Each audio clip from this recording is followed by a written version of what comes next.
Ayan, good morning everybody. Today is the third day of the Mass or Midnight Mass. Ayan.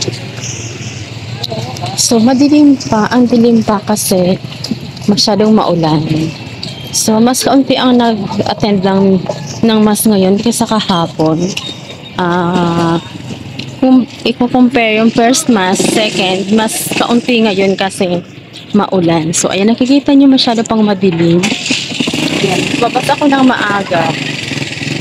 Babas agad ako ng maaga kasi may aalis ang mama ko mamaya. So, bali magsusumba siya mamaya. Kaya kailangan ko umuwi ng maaga. Ayan, ayan. Walking ang mga person dito ngayon. Ayan. So, nakikita nyo is talagang naglalakad kami, madami. O yan, walking on the street. Ika nga. Ayan.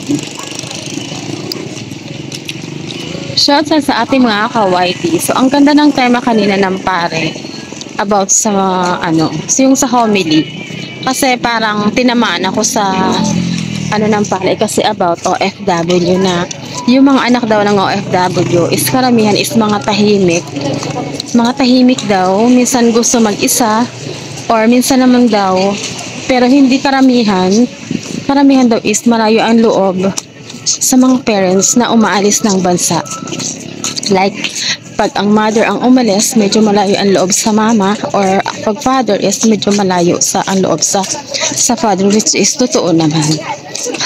Sabi ng pare, mas importante pa din daw ang presence ng mga magulang sa ating mga anak.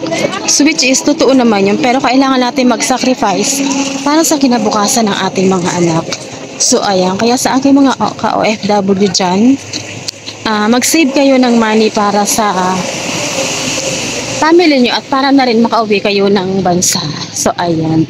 As my experience, totoo yung sinabi ng pare na medyo malayo talaga ang loob ng mga anak natin sa atin na umalis ng bansa. Ayan.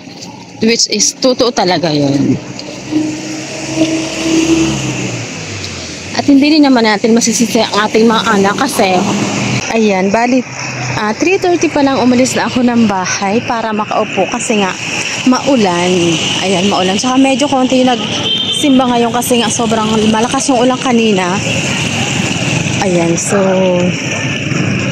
hindi masyadong masakit ang paa ko kasi nga nakaupo ako kanina.